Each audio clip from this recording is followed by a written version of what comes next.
HB 468.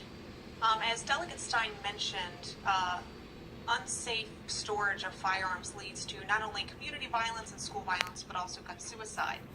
In a Johns Hopkins study, they did a survey including that over 50% of households do not store their guns, of gun-owning households do not store their guns safely. And additionally, in a study from the Harvard Injury Research Center, they found that in suicide of 17 and under, 82% of those suicides got the gun from a family member.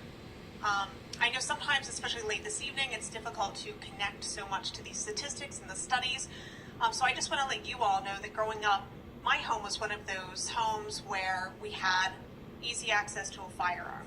My parents owned a handgun. They kept it unlocked in their bedside table. I grew up in Harvard County. They wanted it to be able to protect themselves in our home.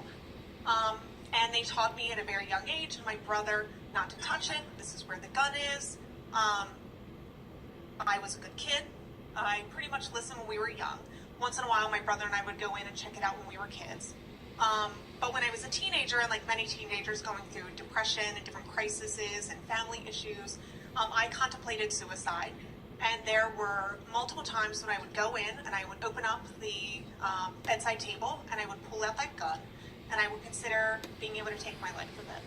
One of the only reasons that I didn't was because it was small. It was only a little .22, and I was afraid that it wouldn't actually do the job.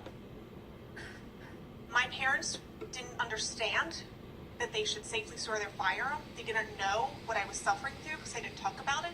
And sometimes I think it's important to remember that sometimes parents don't know what they don't know, and it's really important to take these steps for responsible gun storage.